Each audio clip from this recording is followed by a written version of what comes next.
Only 100% of them. Yeah, I think. Yeah, it is interesting because, and I've just done some recent presentations, and even at the beginning of presentations, I basically describe the world because I'm an analyst now, which means that I'm getting paid. I'm a journalist, but I'm getting paid by other people. I'm basically doing the same thing, trying to find out what's going on and explain it. And I find in the presentations, or as I talk with friends, it's the same kind of thing. If you describe the world as it is and where it's going, they're immediately depressed. And then I try to switch over to what the new opportunities are and how we all have to adjust if we want to care about the journalism of the future. Well, they have, basically, I think journalists of every kind and every age have to take personal responsibility for their own careers. Now, it used to be in the whole post-war era, we had these big newsrooms, got it built out, and everybody got good middle-class salaries and health care, and you could support a family very well on it. And that's dwindling. In a sense, I think we're going back to the future, where if you look at journalism, basically in the first half of the 20th century, these were not middle-class jobs. These were jobs that look remarkably like blogger jobs, or the jobs at Patch.com in the U.S. now, where you wrote a lot, you didn't have real high social standing in your community, you got paid maybe per piece or per word, and you did different gigs. You did something here, you did something there, and you kind of pieced together a life. Now, it's not one-to-one. The beginning of this century is not the beginning of the 20th century, but there's that similarity that you're going to get paid in diverse ways from diverse companies and all, and you have to figure out what you're good at and what you're good at that other people aren't good at, which is a basic consulting lesson that I learned a number of years ago. That you can be very good at something. You can say, I'm a great reporter. Well, good, but there's a lot of great reporters out there. Is there an area that you know better or can explain better or have better access to?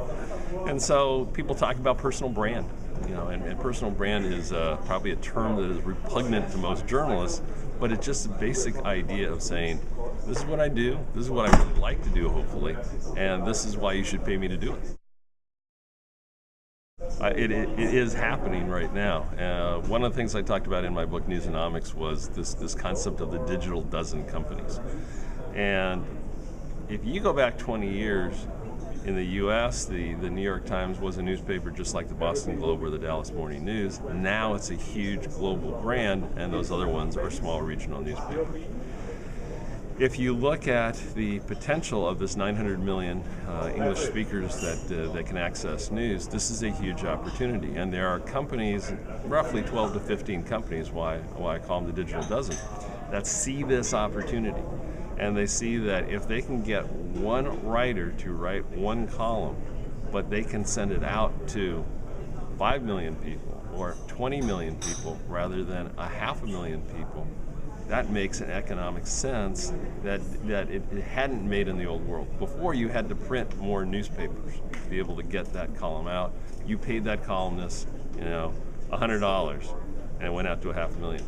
Now you can pay them $100, or you can bid up to $200, magnified by salaries, of course, or whatever, however you want to do it. But you can reach 10 and 20 times more people. So I do think that Anglo-Saxon media there have an advantage. They're trying to leverage that advantage, and that's not easy. There are so many of these things where we can see how the world's kind of connecting, and then the business follows at some later point. So I've talked to the dailies in London, like Guardian, Telegraph, The Times, and they all say, it's kind of the way the world's developing, 1/3 of their readership's in the UK, 1/3's in the US, and 1/3's around the world. But they make 99% of their revenue in the UK. They haven't figured out how to sell advertising effectively in the US and around the world. And this is a big problem for them because they can see it, they can almost taste the opportunity, but they haven't really succeeded at harnessing it yet. No, it's not going to save them, but the way I've described it is I think what the tablet does is it's a do-over.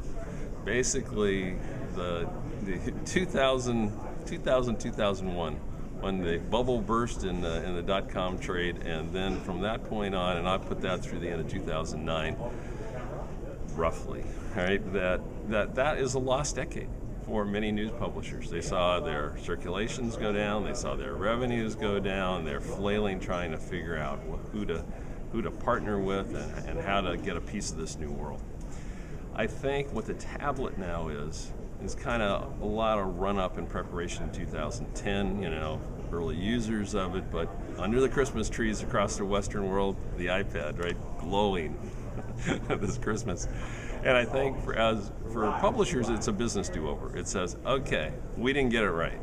The web we didn't get right from a business point of view. All these other companies surpassed us in terms of revenue. We cut.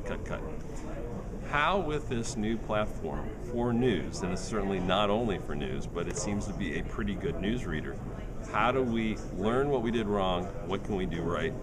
And that basically comes back to the same two things. How do you get the advertising revenue through the tablet? How do you get new reader revenue through the tablet that they were not successful in getting online?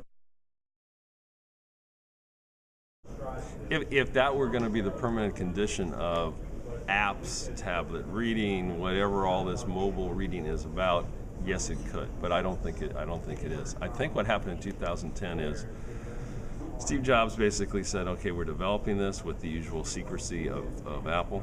We'll let basically a dozen publishers in on it, look under here, but they literally, places like the New York Times and Reuters and the Journal in New York, I talked to them, they said, here's the rules. They went in there. You can have only 4 people work on it for 3 weeks, and you have to put brown paper on all the windows. So everything that we've seen this year came out of 3 people in a dark room trying to make some sense of it. On the business end, what you're saying with the apps are really interesting. Apple is not a subscription business, has never been a subscription business, and they really don't know how to deal with it.